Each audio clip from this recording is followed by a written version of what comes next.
بسم اللہ الرحمن الرحیم۔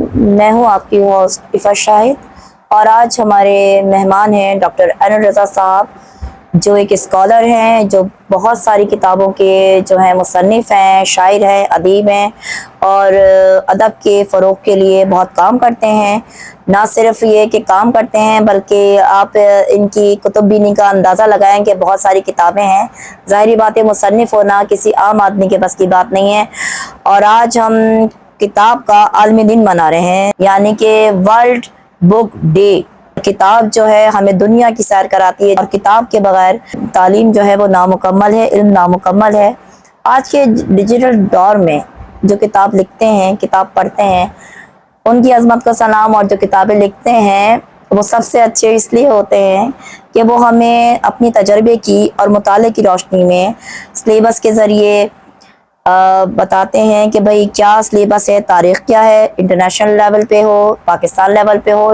ہم نے یہی دیکھا کہ جو اسکالرز ہیں اور جو مصنف ہیں وہی بتائیں گے کہ کتاب کی کیا اہمیت ہے۔ جی سر، کتاب کی اہمیت کے بارے میں بتائیں۔ شکریہ عفت شاہد صاحبہ، بڑا اچھا آپ نے بولا ہے کہ کتاب کے حوالے سے، اور خاص طور پہ یہ کہ آج کا جو ڈیجیٹل دور ہے، نیٹ پر ہر چیز موجود ہے، کیونکہ دنیا اپنے ایک ارتقاء پر چل رہی ہے اور ہر شے ترقی کر رہی ہے۔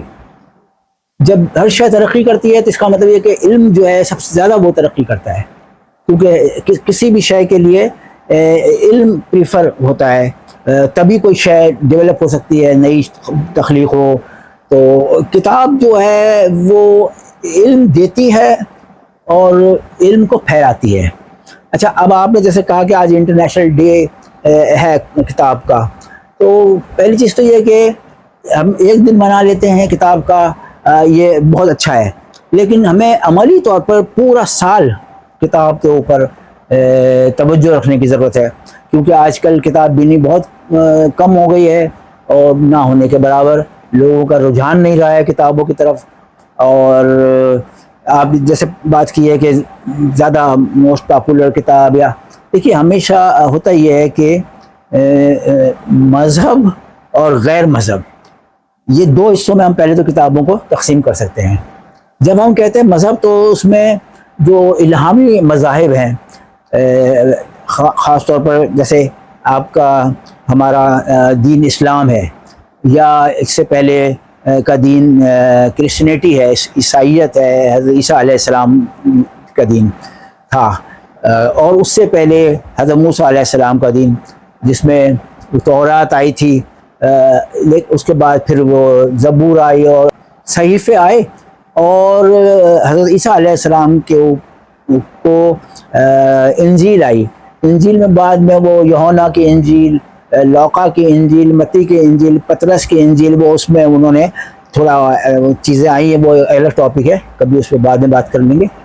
تو اور جو قرآن شریف ہے وہ اسلامی کتاب، تو کیونکہ یہ تمام جو تورات، زبور، انجیل ملا کر بنتی ہے بائبل، تو بائبل کیونکہ قدیم کتاب ہے اور 3,500 سال پرانی کتاب ہے تقریباً، مور اور لیس، اور اس کی بلکہ قابل مسیح سے ہی شروع کر لیں، کیونکہ حضرت عیسیٰ سے پہلے جو صحائف آئے وہ اس میں شامل ہیں، تو وہ پہلے انجیل نہیں تھی، لیکن وہ سب دیگر صحائف آ گئے تھے، تورات اور زبور۔ اچھا، اب چونکہ قرآن شریف جو ہمارے حضور سرور کائنات حضرت محمد مصطفیٰ صلی اللہ علیہ وآلہ وسلم لے کر آئے ہیں، اللہ تعالیٰ کا کلام، تو اس کو ہوئے ہیں 1,500 سال۔ تو 3,500 سال اور 1,500 سال کا کیونکہ ڈفرینس ہے، اس بنا پر ممکن ہے کہ زیادہ کتاب جو پڑھی جانے والی ہے یہ قرآن شریف اور بائبل، اور زیادہ چھپنے والی اور زیادہ موسٹ پاپولر کتب میں یہ شمار کی جاتی ہیں۔ اس کے بعد پھر دیگر کتب کے نمبر آتے ہیں۔ یہ تو مذہبی حوالے سے ہم نے بات کر دی۔ اب آ جائیں کہ اگر ہم اس کی تقسیم کرتے ہیں، جیسے آپ سلیبس کی بات کر رہی تھیں، تو اب اگر ہم اس کی تقسیم کرتے ہیں اکیڈمک، نصابی اور غیر نصابی کتب۔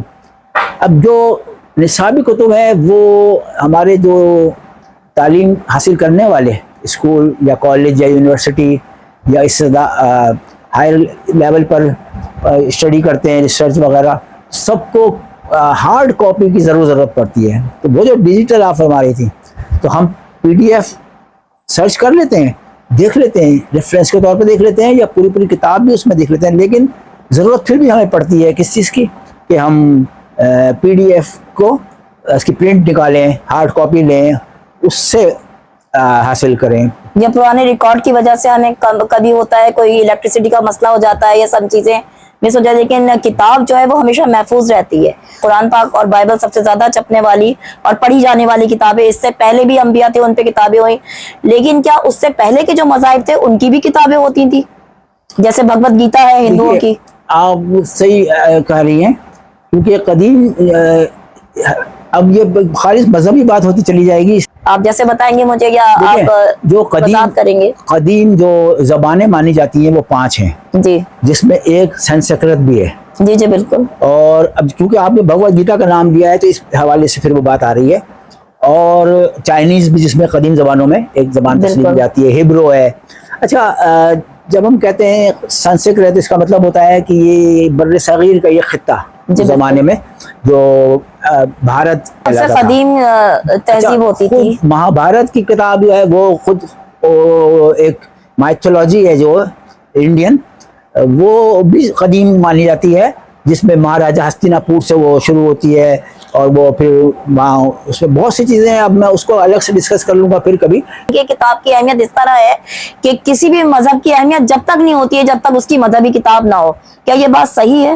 دیکھیے، کوئی بھی مذہب جب آتا ہے تو شروع میں کتاب لے کے نہیں آتا ہے، بلکہ اس کو لانے والا، جو پہنچانے والا، جیسے ہمارے حضور سرور کائنات، یعنی جسے ہم کہتے ہیں نبی صلی اللہ علیہ وسلم اور دیگر انبیاء آئے، تو لانے والا پہلے وہ کتاب ڈائریکٹ لے کے نہیں آتا ہے، بلکہ اللہ تعالیٰ کی طرف سے، یا اگر دیگر کوئی مذاہب ہیں جو الہامی نہیں ہیں تو اپنے جو بھی ان کے طریقہ کار ہیں، کہ ان کے اقوال، ان کے کوٹیشنز، ان کی سینز، بلکہ بہت زیادہ جو کتابیں موسٹ پاپولر ہیں اس میں موضوع تنگ کے کوٹیشنز بھی بہت زیادہ پڑھے جاتے ہیں. حالانکہ ڈائریکٹ مذہب یہ نہیں ہے، جو کہتے ہیں ہم لا مذہب ہیں، تو بہرحال ایکچولی وہ لا مذہب اپنے آپ کو کہہ رہے ہوتے ہیں کہ مذہب سے تعلق نہیں، لیکن حقیقتاً لا مذہب خود ایک مذہب کا ہی نام ہے، کیونکہ بغیر اصول، ضابطے، قاعدے کے یہ تو بہت آپ نے بات کی، اور اس سے یہی ظاہر ہو رہا ہے کہ یو آر ریئل اسکالر، کیونکہ ریسرچ یہی کہتی ہے کہ جس چیز کے بھی آپ اصول بناتے ہیں، پرنسپلز بناتے ہیں، قوانین اور قواعد بناتے ہیں، دیٹ از کالڈ ریلیجن، یعنی مذہب وہی ہوتا ہے جو ایک نظام کا نام ہے. اسی بات کو میں آگے لے کے چلوں کہ پہلے اللہ تعالیٰ کی طرف سے مثال کے طور پہ جو الہامی کتابیں ہیں، آیات آتی ہیں، تو وہ جو اللہ تعالیٰ کی طرف سے آیات آتی ہیں وہ جگجا کی جاتی ہیں، کیونکہ پہلے تو تسلسل کے ساتھ کئی سال لگتے ہیں آیتوں کے آنے میں. قرآن شریف ایک ایسی کتاب ہے جس میں کوئی غلطی نہیں اس میں ہے، الحمدللہ. اور باقی جو دیگر کتب ہیں الہامی بھی دوسری بھی ہیں، ان کو وہ خود کہتے ہیں کہ وہ اس میں ایز اٹ نہیں رہی ہیں، وہ یہ تو ان کا خود کا بھی کہنا ہے. جی بالکل. اس کے علاوہ آپ ادب کی کتابیں لے لیں. جی بالکل. ادب میں منظوم کلام یا نثری، یہ بھی دونوں طرح کی کتابیں ہوتی ہیں. جی بالکل، ان کی بھی اقسام ہوتی ہیں. منظوم کے اندر مزید حمد، نعت، قصائد، منظوم کتابوں سے آپ کی کیا مراد ہے؟ غزل، قطعات، رباعیات، اور جیسے آپ شاعر بھی ہیں تو اس میں آپ تھوڑا سا بتا دیں ہمیں کہ کیا اس میں کون سی اقسام ہوتی ہیں. اس میں منظوم میں جو حمد سے میں اسی لیے شروع کر رہا ہوں کیونکہ نمبر 1 تو جو بھی ہے وہ خالق کائنات جو ہے اس سے شروع کرتے ہیں ہمارے بات کو. اس کے بعد حضور صلی اللہ علیہ کائنات کی نعت ہے، اور اس کے بعد پھر قصائد ہیں جو اہم شخصیات کے اوپر ہوتے ہیں، یا پھر رسائی ادب ہے. رسائی ادب میں پہلے یونان سے یہ شروع ہوا تھا، اور بعد میں آگے بڑھ کر یہ عرب اور وہاں سے فارس، ایران، اور پھر وہاں سے بر صغیر اور ہمارے ملک تک پہنچا ہے. اور اس میں ارتقائی تبدیلیاں، یونان اور روم، یہ دونوں بہت زیادہ ہر چیز کے اندر بہت زیادہ ترقی یافتہ قومیں تھیں یہ. تو اس لیے وہاں پہ ہمیں بہت سارے، آپ نے دیکھا ہوگا سائنس کے اندر جو اصطلاحات ہیں، ٹرمینالوجیز ہیں، وہ یونانی اور لاطینی ملتی، لیٹن اور یہ. جی بالکل ایسی ہے. تو یہ چیزیں ہیں جو قدیم زمانے کی چیزیں، ٹرمینالوجی اسی لیے وہاں سے اخذ کی گئیں. تو مثلاً اب آپ کہتے ہیں بایولوجی، بایوس اور لوگوس دونوں وہیں کے الفاظ ہیں. اسی طرح تمام جیولوجی کہہ لیں، باٹنی کہہ لیں، زولوجی کہہ لیں، مائکرو بایولوجی کہہ لیں، بایو کیمسٹری کہہ لیں، جتنے بھی علوم میں آپ جائیں گی، خاص طور پہ سائنٹیفک تو لازمی. اچھا، اب یہ تقسیم بھی ایک ہوتی ہے کتاب میں کہ سائنسی کتاب ہے یا غیر سائنسی ہے. غیر سائنسی میں پھر بہت ساری چیزیں جیسے آتی ہیں. سائنسی کتابوں میں بھی اب ہو گئی، جیسے کہ زولوجی کی الگ ہوتی ہے، بایولوجی کی الگ ہے، کمپیوٹر سائنس بھی آ گیا اس میں. بالکل. تو سائنس کی بھی کتابوں میں اقسام آ گئی. ہاں. اور پھر اگر ہم آ جاتے ہیں فنون لطیفہ فنون کی طرف، اس میں آرٹس آ گئی. ہاں. البتہ وہ جو آپ مذہب کی بات کر رہی تھی، اس میں ایک دو جملے میں کہتی جاتا ہوں کہ ایک تو جیسے مشہور مکتب فکر جو ہے دو ہیں، ایک اہل تشیع اور ایک اہل تسنن. دونوں کے یہاں جو قرآن شریف کے بعد کتابیں تسلیم کی جاتی ہیں، ایک کے اندر کتب اربع ہیں اور ایک کے اندر صحاح ستہ ہیں. صحاح جمع صحیح کی اور ستہ کہتے ہیں 6 کو. تو 6 صحیح کتابیں اہل تسنن کے یہاں مانی جاتی ہیں، جیسے مسلم، بخاری، ترمذی، ابو داؤد، ابن ماجہ، نسائی. اس طرح 6 کتابیں ان کی یہ ہوتی ہیں. اور جو اہل تشیع ہیں ان کے اندر کتب اربع میں تہذیب الاحکام، اصول و فروع کافی، منلہ یحضر الفقی، استبصار، یہ چاروں مانی. اچھا، یہ بظاہر 4 نام ہیں لیکن ان کی بہت زیادہ جلدیں ہیں. یعنی ایک روم کے اندر ایک کتاب کی تمام جلدیں آئیں. وہ خاص طور پر اگر شرح دیکھیں تو وہ تو پوری لائبریری بھر جاتی ہیں اور بڑی ڈیٹیل کے ساتھ ان کے کتب کے اندر چیزیں دی گئی ہیں. تو اس طرح کتب وہ بھی مانی جاتی ہیں. دونوں مکاتب فکر کی یہ ہیں. اور آگے چلیں، اگر آپ مذہب سے نکل جائیں تو اب اس وقت جو بہت ایک اہم بات ہے وہ یہ ہے کہ ایتھیسٹ جو ہیں وہ ایتھیازم لے کر آ گئے ہیں سامنے اور وہ مذہب کو چیلنج کر رہے ہیں. حالانکہ بالکل سطحی سی بات ہے. وہ جو چیلنج کرتے ہیں ایتھیسٹ، انہوں نے جو کتابیں پڑھی ہیں وہ کتابیں، ان کتابوں کے وہ حصے جہاں اغلاط ہیں، جہاں کچھ خامیاں ہیں، کسر ہیں، وہ چیزیں پکڑ کے لے آئے ہیں اور پیش کرتے ہیں کہ آپ کے یہاں مذہب یہ کہتا ہے، آپ کے یہاں مذہب یہ کہتا ہے. اگر وہ صحیح کتاب کو پڑھ لیں اور اس کو پڑھنے کے بعد پھر وہ بات کریں تو پہلے تو ان کو 99.9% تو ان کو ویسے ہی جواب مل جاتا ہے کہ مذہب صحیح ہے.